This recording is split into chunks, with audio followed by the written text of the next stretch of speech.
So good. A few minutes. That's good. All right. All right. Hold on a second. Yeah. I gotta get my game face on. Wait, have you written your book yet? I have not written my book. Okay, that's good. Don't write your book until you win another chance. I love this. You guys got the little goggles? The Secret Service cleared this? Are we sure this is not going to explode? Is he pouring the whole... Let's just be before... Yes. I don't want like a story about Steph missed the Oklahoma City game because he burned his hand. Can we test it? It's like his fingers melted together and his career is over. Oh man, can you imagine? I'd be like the most unpopular guy in the country. That's a wonderful volcano. Thank you very much. Absolutely. We did it. Thanks, guys. Thank you, Mr. Chairman.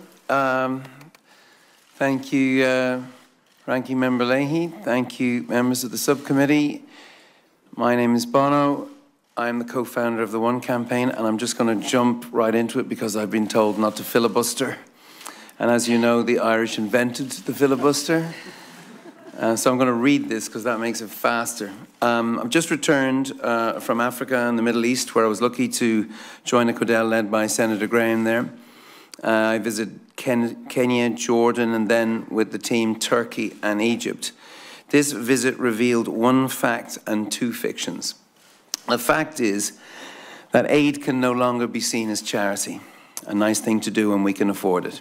If there's one thing I would like you to take away from this testimony, it is that aid in 2016 is not charity, it is national security. And when it's structured properly with a hard focus on fighting corruption and improving governance to qualify for that aid, it could be the best bulwark we have against the violent extremism that is gaining traction in the Levant and the Sahel. The two fictions the expedition revealed to me were, number one, that this refugee problem is temporary. The typical crisis that creates refugees lasts 25 years. On our trip, Senator Graham and I heard the term permanent temporary solution thrown around, but without the irony that phrase requires. The second fiction is that it's simply a Middle Eastern problem. Refugees are flowing from all over the world, especially Africa, actually. Of the top 10 countries that are hosting refugees today, 5 of them are African.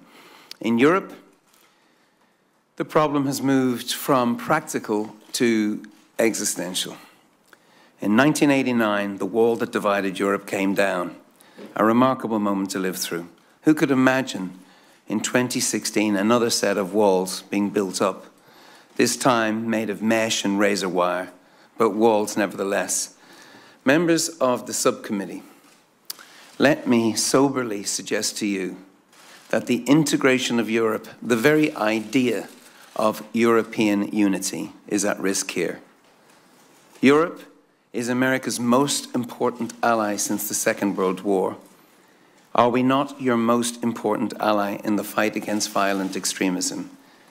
This should really matter to you. I know it does. Put simply, as we Europeans have learned, if the Middle East catches fire, the flames jump any border controls. And if Africa fails, Europe cannot succeed. It's not rocket science, it's math. Here are the numbers. By 2050, the African population will have doubled to 2.5 billion, twice that of China. 40% of the world's youth will be African, which personally excites me because I have a sense of who they are and want to be. Of the One campaign's 7 million members, 3 million of them are African.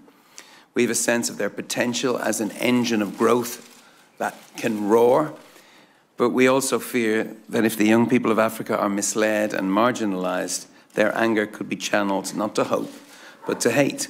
A choice is stark. We fast-track our friendship, or we invite new enemies. I know that you in this room believe deeply that freedom is more powerful than fear, that hope is more contagious than hate. And I know you'll agree with me when I say that sometimes hope needs a bit of help. Well, this is one of those times. You see, to defeat bad ideas, you need better ideas. But the good news is we have them. UNHCR have great ideas on how humanitarian support can be done better and provide jobs and hope. They witness how the mood of a camp changes if there's a classroom built for kids. They see the despair in the faces of skilled workers not allowed access to the labour market. But soberly, I have to say to you, the international community, though it means well, is having a lot of meetings about the crisis. And I believe it's issuing a record number of press releases. But what it's not doing is cutting checks. As of last month, as you kind of about to hear, the UN's humanitarian response plans for 2016 had only received 9% of the funding they require. 9%. And grants are handed out annually, which is kind of on a hand-to-mouth basis with no predictability, which makes it impossible for these agencies to plan, which is madness. It's absolute madness. Another idea that I heard that might be of serious interest to this committee is to prioritize the support of the countries along the Sahel and the Levant who are not yet in crisis. Now, I know this sounds counterintuitive, but the people I met, especially the military, told us it is critical that these countries not only survive, but that they thrive. Imagine if the chaos that ripped through Syria were to engulf Egypt, or God forbid, Nigeria. These are gigantic countries. This is not melodrama. We now know that people, when running from war, will risk the most treacherous journeys. Doctors, teachers tying their children to their chests as they tie themselves to floating corks and tin cans on the Mediterranean Sea, all for the promise of a better life. When you think of an exodus on that big a scale, you realize that we better have some big ideas to meet the challenge. And we do, and I'm really encouraged to sit here and hear them come from a bipartisan committee. These countries need aid, but it's not just aid. Commerce is urgent here. New trade agreements are critical. Concessional loans from the World Bank are essential. Dr. Jim Kim and the World Bank are really being innovative here. So is Gail Smith, who runs USAID. You should be proud of these people.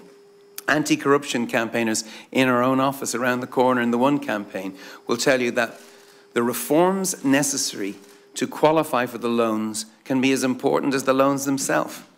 The Africa Development Bank has been right out in front on this stuff. President Akin Adesina understands that corruption kills more people than AIDS, TB and malaria combined. So tackling corruption has to be part of this package. In fact, he was also one of the first leaders to call for a modern Marshall Plan as a partnership for progress. So what might that mean? Well, the Marshall Plan, as America knows, was the first time the world witnessed development as security on a grand scale. The Marshall Plan was an idea big enough to meet the moment in history. It was an idea as big as the sacrifice Americans made in the fight for freedom, an idea that showed America could not only win the war, but the peace, as Lindsey Graham keeps reminding us. An idea big enough to change the world. An idea like the idea of America itself. You see, the peaceful Europe that I gratefully grew up in, the one that is so under threat right now, was born of the Marshall Plan. History's greatest example of national generosity as national security, which is what I'm talking about today. And I'm not alone. Trade and development as security. That's what Jim Jones is talking about today, and he's not alone. Senator Graham, not alone when he spoke to the Washington Post yesterday. It's the same thing. Finance Minister of Germany, Mr. Schäuble, not known for his wild pronouncements, has invoked this. King Abdullah of Jordan, the same. Actually, King Abdullah is worth thinking about, because he's a leader who's also a military man. It's not coincidence that he's a military man, because I think, I'm sure, military leaders, at least the great ones, know the cost of failure will ultimately be borne by them, by the men and women they lead into battle and have to face as they come home. This is a new century. These are new threats. This is politically very hard. I hope I understand the challenges. I hope I understand the pressures you face as leaders. But in truth, I probably don't. But I'll tell you what I do understand. I understand that America is not ready to give up on its greatness. And I'm not either. That's what got America to the moon. That's the spirit that brought mankind back to Earth when you signed up to fight the largest health disaster in the history of the world, HIV/AIDS. There were members on this subcommittee who refused to accept that AIDS was a problem that couldn't be solved. And since 2002, we now have nearly 9 million people who owe their lives to the US taxpayer. If you're a US taxpayer, you're an AIDS activist. Think about that. I'm here today to testify to the United States Senate that I have seen the impossible made possible right here in these halls. And we need that leadership again in this moment of great jeopardy. It is who you are. It is your essence and your calling. And when you serve history, you serve the people of America.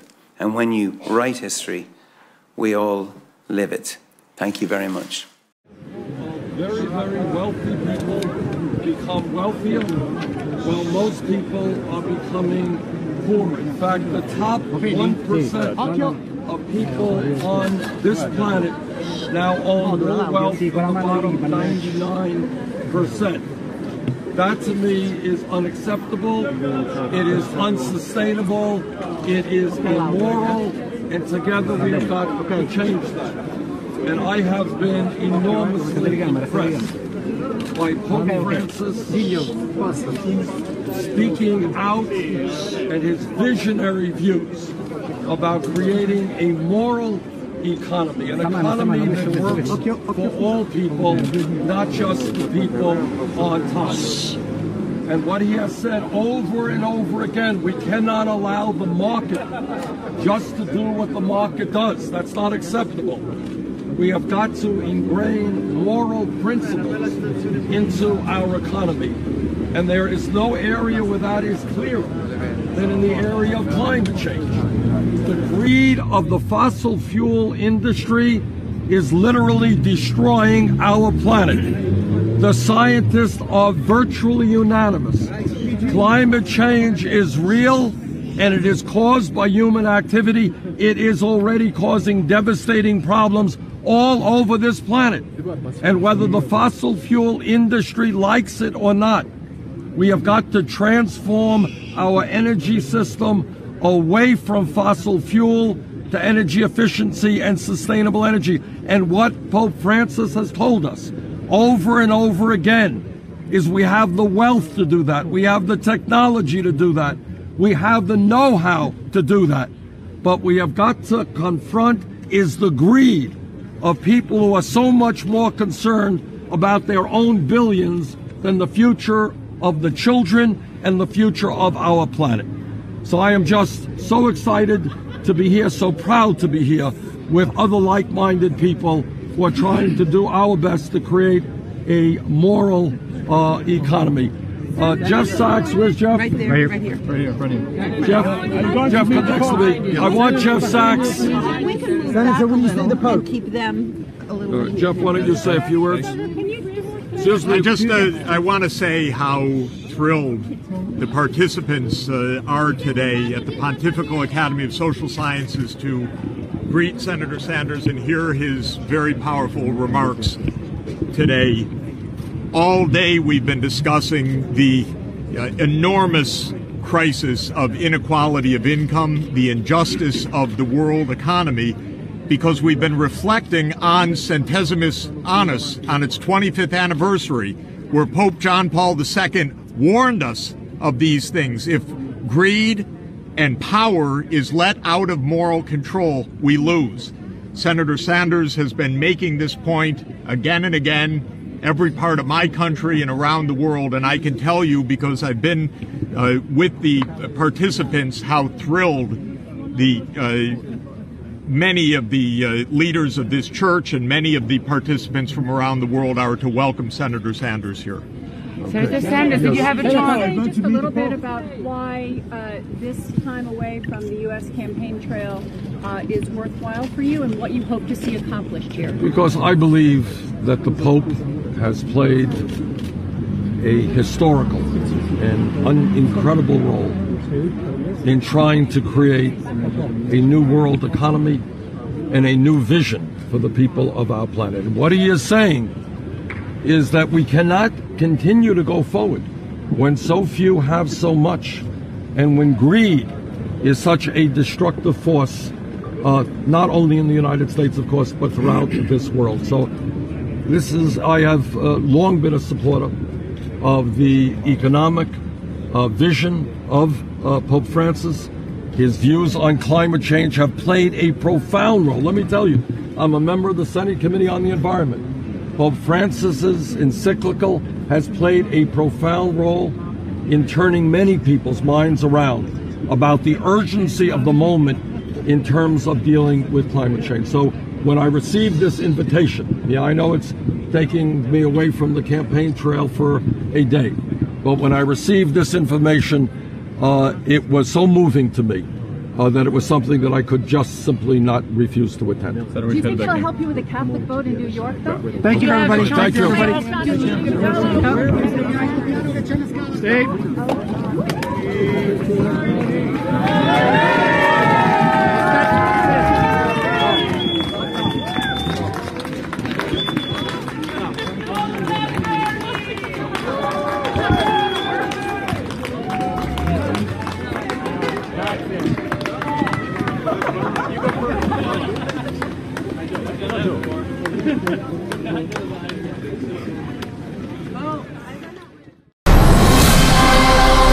Breaking tonight, Mr. Obama's legacy is on the line, along with the future for millions who are living in the United States illegally, as a divided Supreme Court now wrestles with immigration and the power of the President of the United States.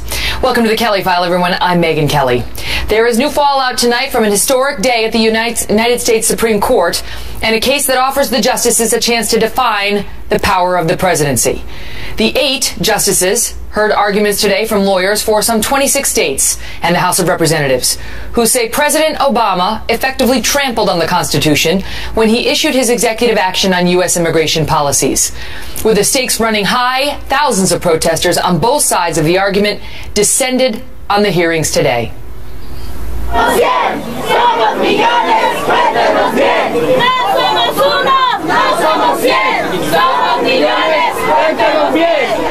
Despite the fact that more than half of the states in the nation are arguing against them, we have confirmed that there was a large contingent of illegal immigrants both outside and inside of today's hearings.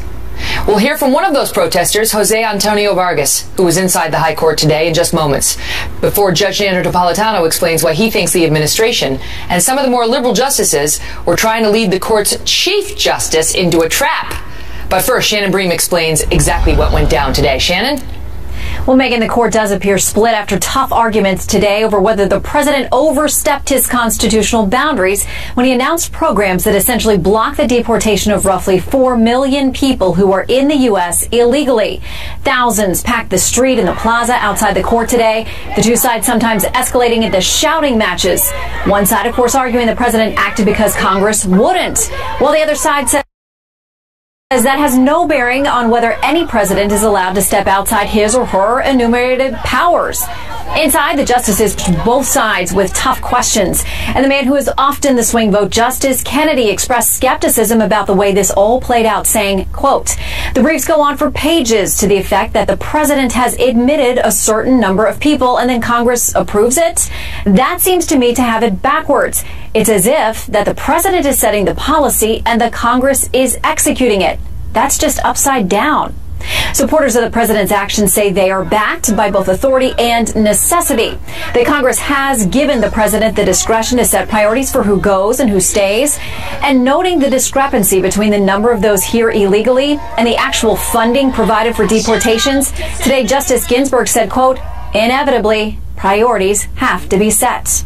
And with just 8 justices, we are once again facing the possibility of a tie. If that happens, of course, the lower court ruling remains in place. And in this case, the lower court put the president's programs on hold. So supporters of them have to hope they convinced at least 5 justices today. Megyn.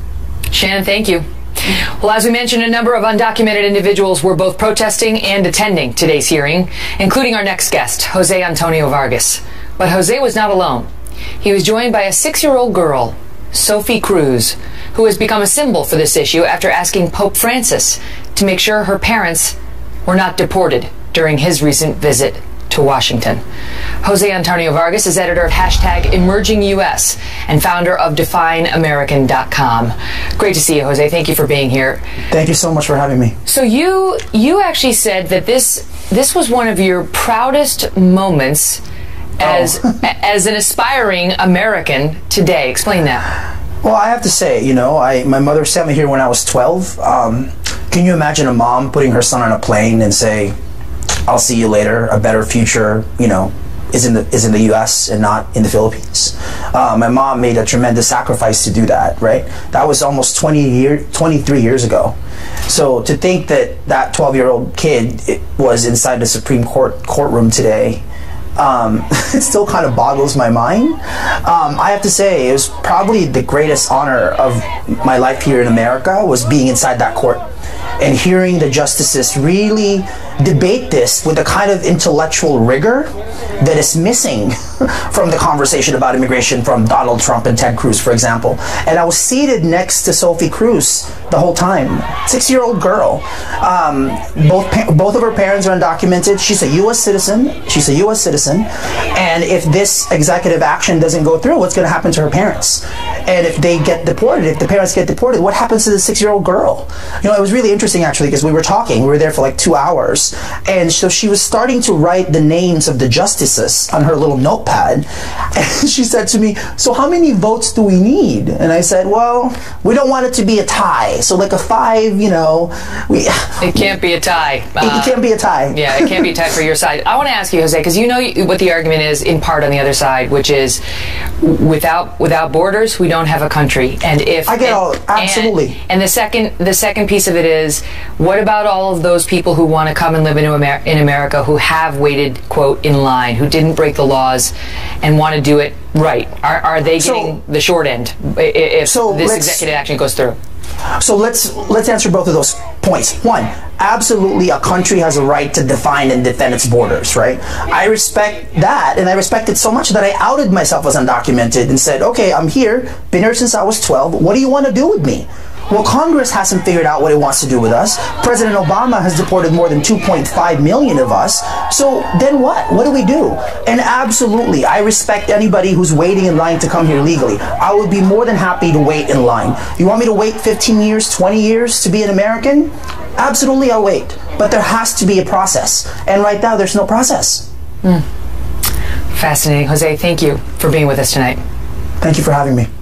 Joining me now with more, Fox News senior judicial analyst Judge Andrew Napolitano, author of The Radical Expansion of Presidential Powers and the Lethal Threat to American Liberty. Judge, good to see you. Likewise, Megan. You know, he's right about sitting in that U.S. Supreme Court, which I did for 3 years covering the High Court. And, right. You know, I practice law, and I know obviously you're a judge.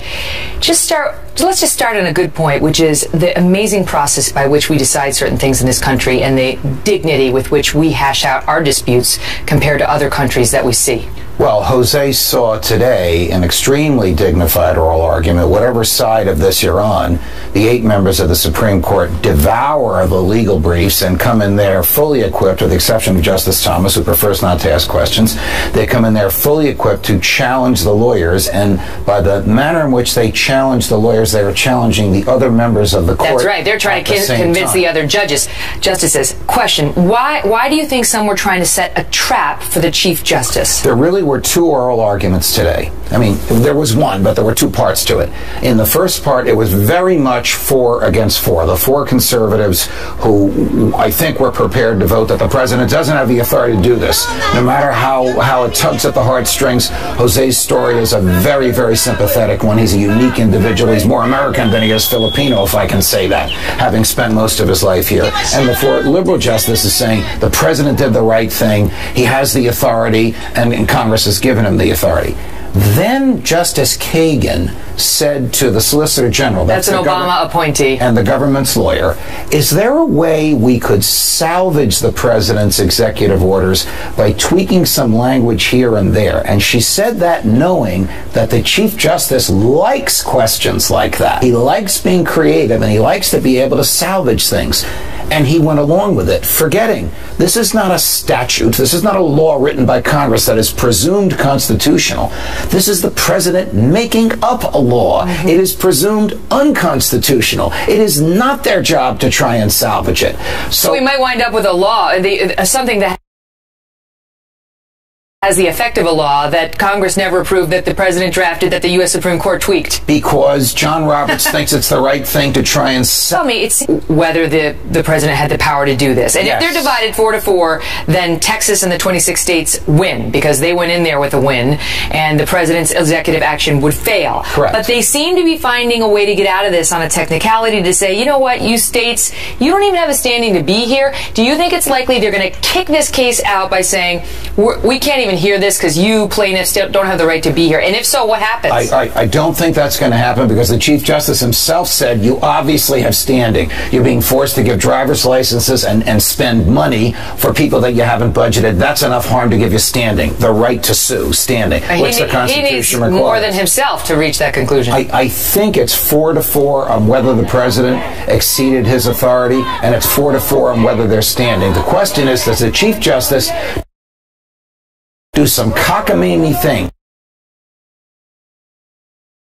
like he did with the Affordable Care Act, in order to try and save this? If he does not, and it stays at 4-4, then this dies. The president will have a field day as to what he can do in the next 8 months remaining of his term. The Attorney General from Texas told me on Friday that if Texas loses this case and President Obama wins, it'll go back down to Texas for a trial. So he thinks there'll be another bite at the apple, but I guess it depends on exactly what they say. Always a pleasure, sir. Thank you. Having a little patriotic moment there, thinking about the U.S. Supreme Court. It really is something everybody should do in the course of their lifetime. Go in there and sit and listen to an argument. You will be proud of the way our system works. This is like a couple. It's not like it's got a little kinks here and there in the system, but overall, we're doing all right there. Well, with only a little more than 8 hours from the first polls opening here in New York State, early indications suggest it could be a very good night for Donald Trump. But there's a bigger issue for Republicans on the horizon, and we'll tackle that when Rudy Giuliani joins us next. Plus, we're going to detail why Hillary Clinton and Bernie Sanders have now split with President Obama over who may really be responsible for the 9/11 terror attacks. Dr. Sebastian Gorka is here with his take on the president, and Mark Thiessen is here on the politics.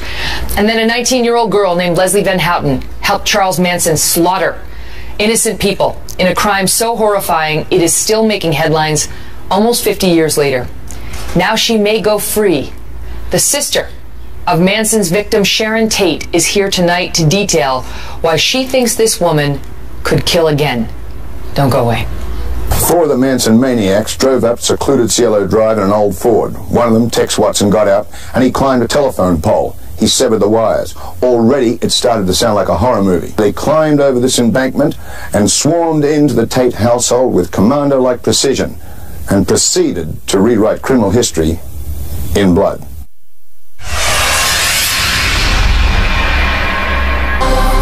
Breaking tonight with a little more than 8 hours now until the polls open here in New York. Donald Trump looking to hold on to his home state and earn, at a minimum, a majority of the 95 delegates at stake. Right now, his odds look very good. The latest Real Clear Politics average shows Trump with a commanding lead over Ted Cruz and John Kasich. You can see Cruz coming in third, according to those polls in this state. But that's just part of the story of tonight's big political action. In moments, we'll be joined by former New York City Mayor Rudy Giuliani, and we will ask him about his decision to support Donald Trump. But we begin with our chief political correspondent, Campaign Carl Cameron, reporting from Buffalo, New York, where Trump just wrapped up a rally. Carl?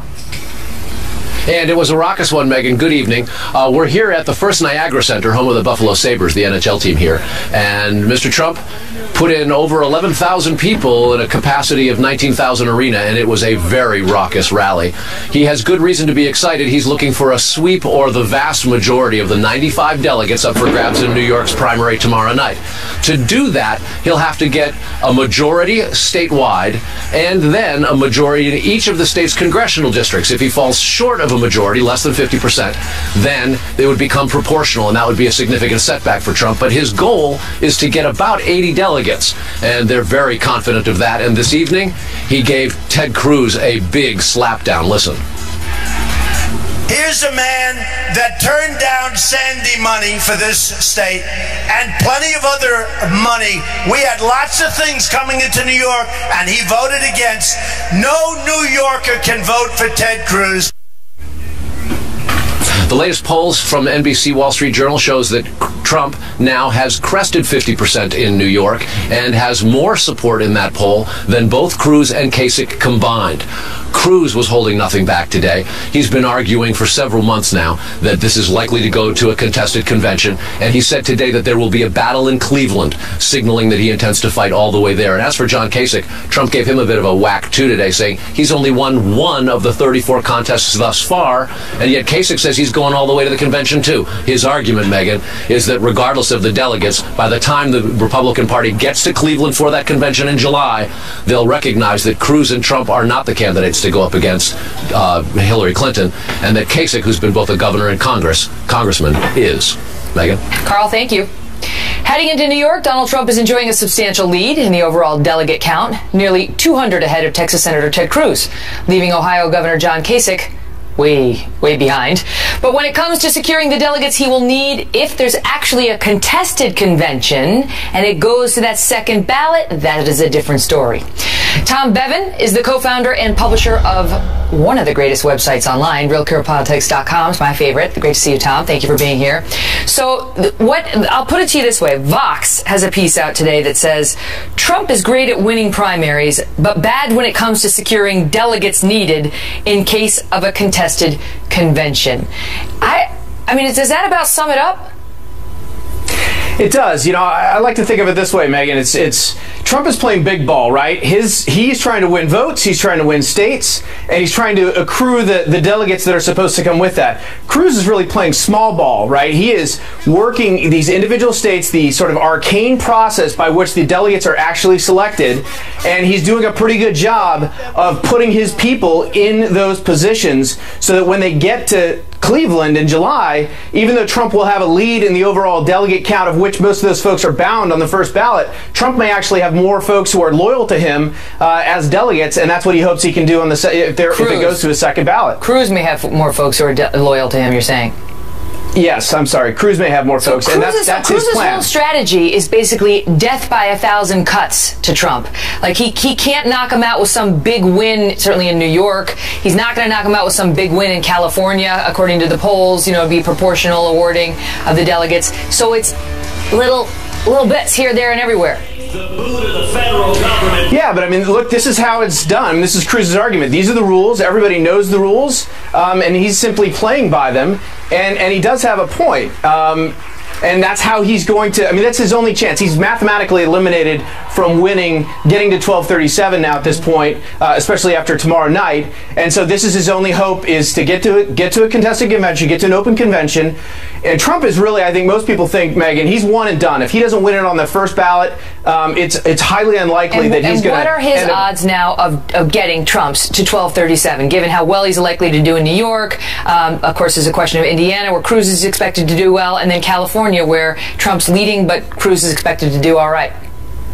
I mean, I think he's still got a chance. It's slimmer than it was before because of the way some of these states, Colorado played out and Wyoming. But it depends on, tomorrow night. If he does better than 80 delegates, if he gets 90, 95, he does a full sweep, and what he does in the next 2 weeks in the Northeast, he'll be in a good position. He won't have to kill it in California. If he doesn't do that well, and if he loses in Indiana, it's going to be very, very tough. He'd have to win almost every delegate in California, and that seems unlikely. Tom, thank you. You bet. Crazy, right?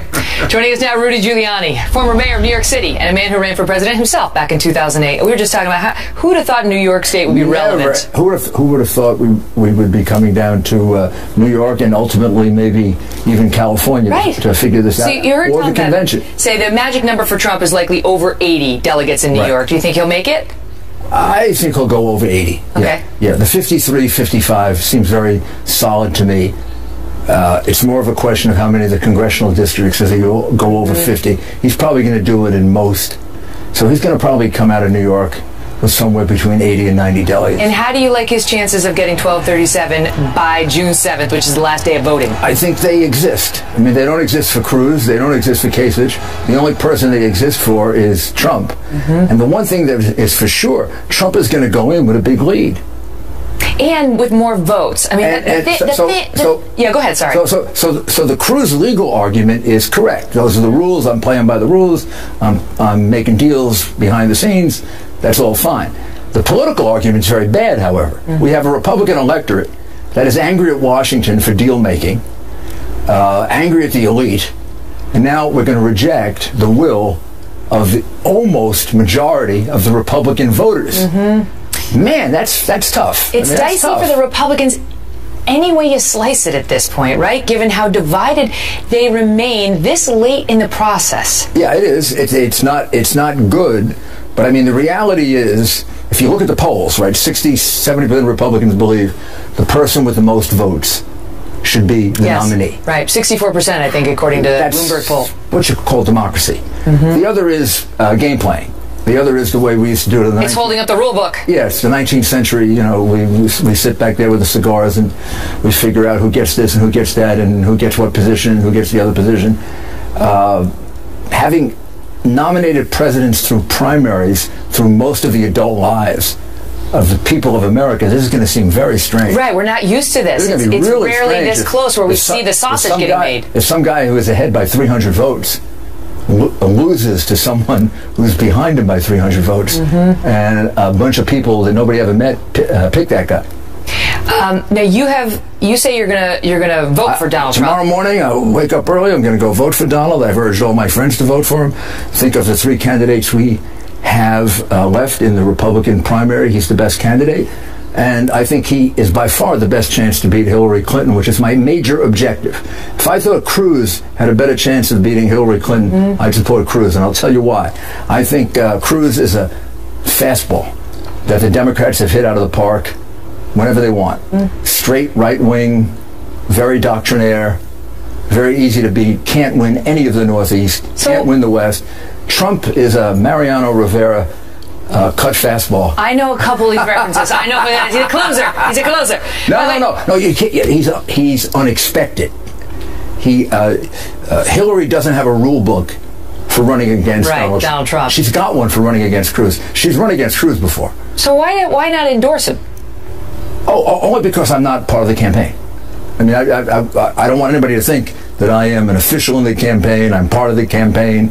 I take orders from the campaign. Right? So I support him. Okay. I mean, the New York Post endorsed Donald Trump. I don't think anybody thinks that the New York Post is part of the campaign. But I'm a political person. And whatever I endorse, I go make speeches. I'm part of the campaign. So I see. So you're just like, I don't want to travel. I don't want to I'm going to go on the Kelly file.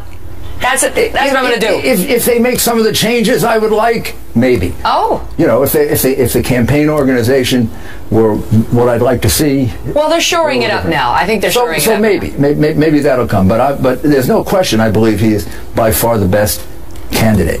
And if people want to interpret that as an endorsement, it is. But it doesn't require any obligation on my part to have to defend every single thing they do, because there are some of the things they do, like with you.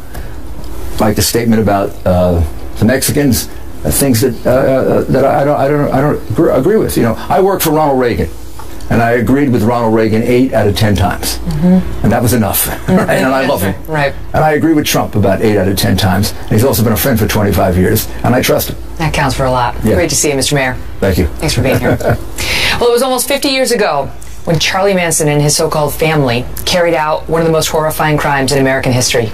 Now, one of the women who killed for Charlie may be about to go free. The sister of one of Manson's victims, Sharon Tate, who was 8.5 months pregnant when she was murdered, is here tonight on her fight to keep the Manson family and all of their associates behind bars. Plus, President Obama is headed to Saudi Arabia this week as the fight ramps up over the secret part of the 9/11 report and what it says about the Saudi royal family. Mark Thiessen and Dr. Sebastian Gorka are here next on that. Breaking tonight, tensions may be near a boiling point between the United States and Saudi Arabia, just 2 days ahead of President Obama's trip to the kingdom, as Democrats and Republicans alike push for the full release of the 28 pages of the 9/11 Commission report that remain classified. Charlie Rose of CBS News just asked President Obama what is in these pages tonight. Have you read it? You know, I have a sense of what's in there. Jim Clapper, our Director of National Intelligence, has been going through to make sure that whatever it is that is released is not going to compromise some major national security interest of the United States. Joining us now, Mark Thiessen, Fox News contributor, former chief speechwriter to President George W. Bush, and Dr. Sebastian Gorka. He is the Major General Horner Distinguished Chair of Military Theory at the Marine Corps University and the author of the brand new book, Defeating Jihad, The Winnable War. Great to see you both. Dr. Gorka, let me start with you on this. What is your take? Because in some circles it's very controversial about whether these 28 pages should be declassified. Is it a good idea or no? Look, when you've had, Megan, both Republican and Democrat congressmen say that these pages should be released, and congressmen who've actually read those pages, I think the argument of the administration is lost. We need to know what was the exact involvement. There are lots of stories floating around of Saudi embassy officials assisting some of the hijackers, at least two of them located in San Diego.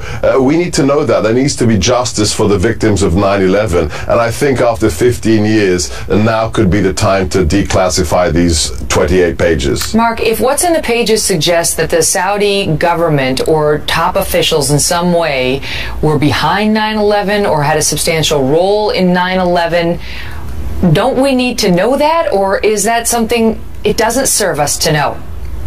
Well, I think it does serve us to know the details of it to the extent that it doesn't compromise sources and methods or hurt our national security.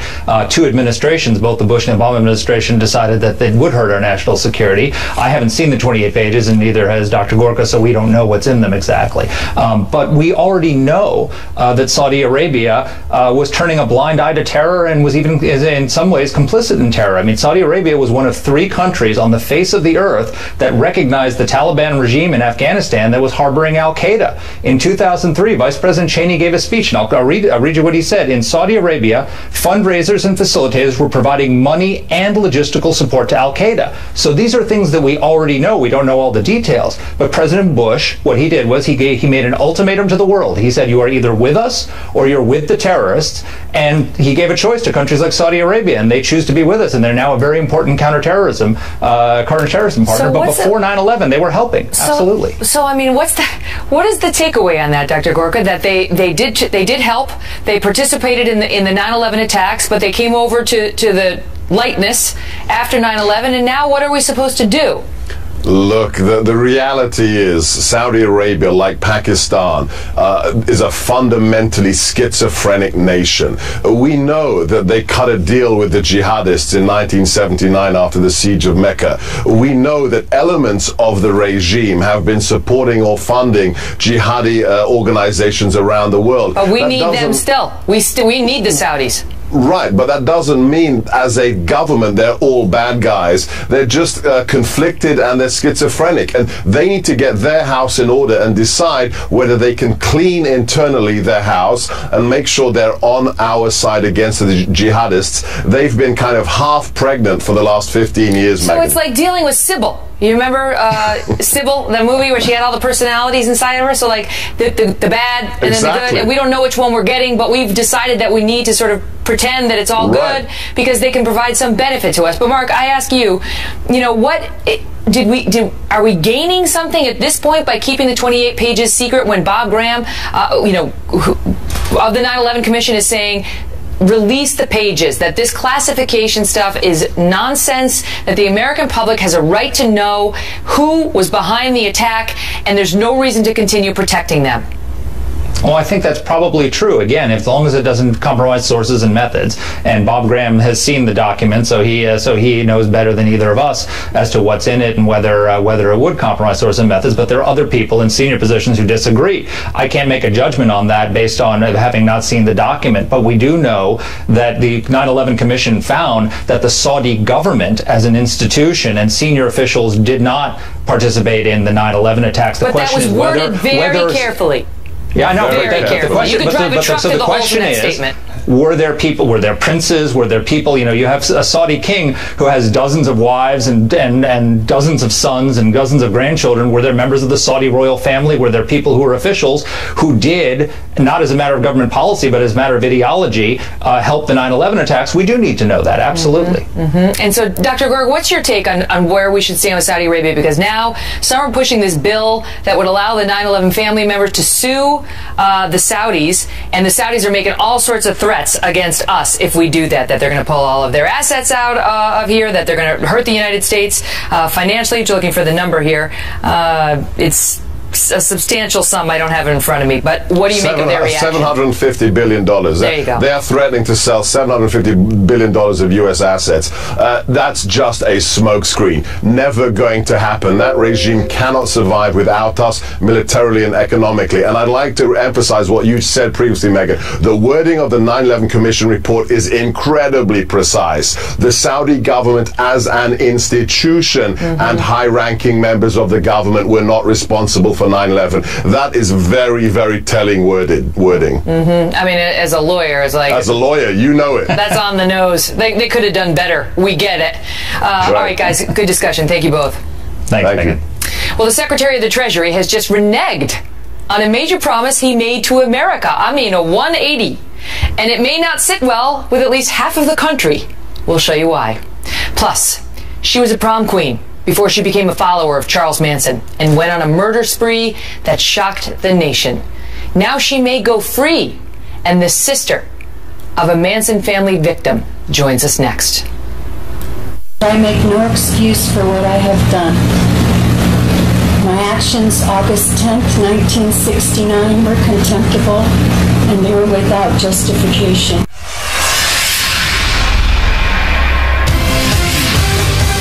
Developing tonight, outrage from the families of Charles Manson's victims as one infamous cult member could soon walk free. Leslie Van Houten was 19 years old in the summer of 1969. That's her on the right, smiling, before her conviction into horrifying slaughters. A swastika she willingly carved into her own forehead visible. This is Leslie today, 66 years old now, and deemed eligible for parole. Joining us tonight in a cable news exclusive, Deborah Tate, sister of the late actress Sharon Tate, who was one of Manson's victims.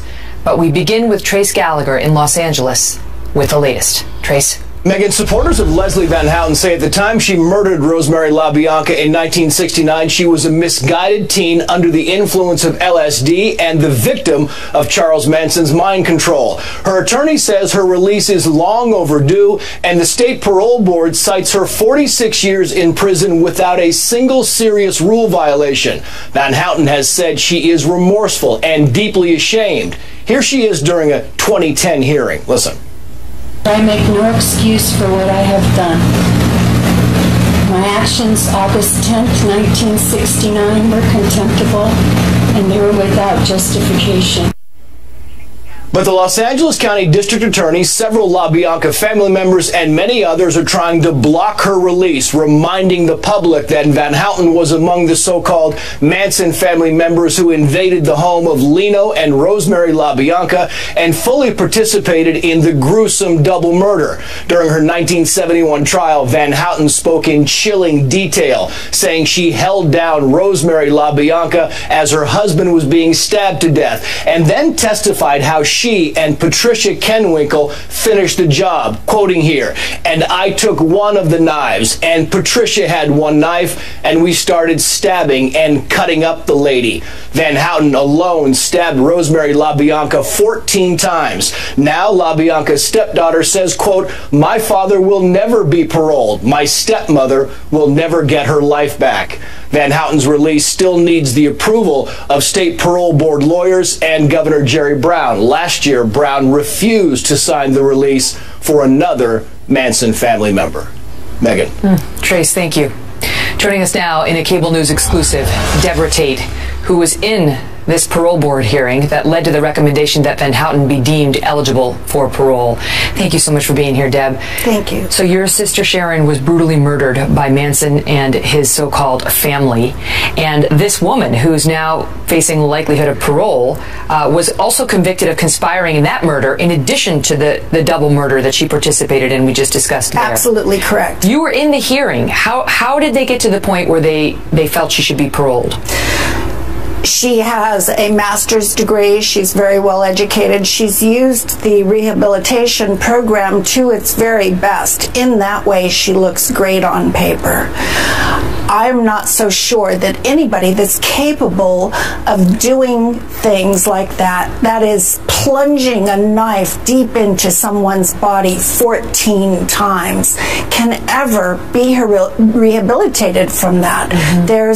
There's a mean and dark and ugly side. And mind you, she did that after knowing full well what the carnage was the night before at my sister's house. Because they happened one day after the other. Correct. And she's admitted that she put a pillow over her victim's face, that she wrapped around a lamp cord, and that she heard the guttural murder of the husband in the other room, and then she went ahead and plunged the knife into her victim herself. However, you know her defense now, which is, I don't offer any excuses. I'm deeply ashamed. She says she was under the control of this madman and that she had never committed a violent crime ever before that moment. I'm not sure I buy the under the influence of a madman. There were many Manson family members that chose not to participate in murder, creepy crawlies. That was the act of going into people's homes in the middle of the night. There were people that chose to leave the Manson family when things started turning to the dark, violent classes teaching the various family members how to use a knife in the correct way to take somebody's life.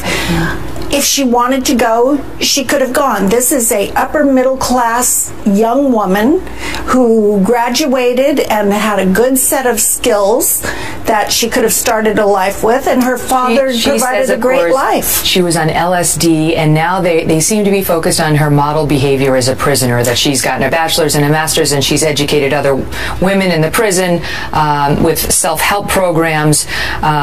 They basically say that, you know, they are buying her contrition and that she would pose no danger to the public.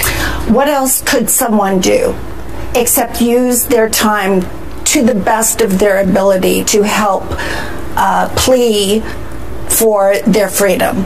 That's exactly what the system's designed for. Do you think she's a danger, or is it more about punishment? No, I absolutely believe in the bottom of my heart that this woman is fully capable of being a danger to society. If not actively taking part in that act of murder again, at least in the way that she influences young people's minds. The Manson family has more followers today than they ever did through the internet. There's an organization called ATWA, which stands for Airs, Trees, Water, and Animals. So young people join this organization thinking it's good. Peace, love, just as it was in the 60s, is the face of it. But underneath, there's an agenda, and that agenda is a race war. Which was Charlie Manson's goal. Absolutely. I know you're petitioning Governor Brown to reject this parole. He did it, as Trace outlined, last year with another Manson associate. What do you feel your odds are, given that he's already rejected parole in another Manson case? Do you think that makes it more or less likely in this case? I'm hoping and praying that he does the same thing and rejects. However, I would like to implore that the public go to NoParoleForMansonFamily.com and sign the petition to let the politicians know how we feel. Deborah, it's great to see you. Thank you for being here. Thank you. And I asked Deborah to walk me through how she first found out about her sister's gruesome murder and where it went from there. And she did so in a chilling exchange. We've posted that at Facebook.com/TheKellyFile. You can see that beginning now. And up next, James Rosen joins us on how the Secretary of the Treasury just reneged on a major promise and why a lot of women and some men may be unhappy about it. Next. From the world headquarters of Fox News, it's The Kelly File with Megyn Kelly. Well, a campaign to put a woman on U.S. paper currency has been in the works for some time. Previously, Treasury Secretary Jack Lew made it sound as if the $10 bill would be the first to get a makeover. But now it seems the hip-hop Broadway musical Hamilton has influenced the secretary in ways no one could have expected. Chief Washington correspondent James Rosen has more. Hey, James. Megyn, good evening. Not since President Obama declined to enforce his red line in Syria has an American public official so visibly reneged on so highly publicized a promise as the Treasury Secretary has done in this case. Jack Lew said last June that the $10 bill would be redesigned to include the portrait of a woman alongside that of Alexander Hamilton, the founder of the New York Post, who is better known to some as the genius architect of our nation's financial system. But all that was before millions of people protested and before the Broadway musical Hamilton, a retelling of the Founding Fathers' story in hip-hop idiom, had demonstrated its box office appeal and critical acclaim. Indeed, just today, the play was awarded the Pulitzer Prize for Drama. Now, published reports say Treasury is abandoning Lew's promise to have a woman share space with Hamilton on the 10. Instead, the plan reportedly calls for the back of the $10 bill to feature a panorama of dynamic women throughout history, a move that swiftly triggered comparisons to the demand that Rosa Parks sit at the back of the bus in Montgomery, Alabama during the Civil Rights era.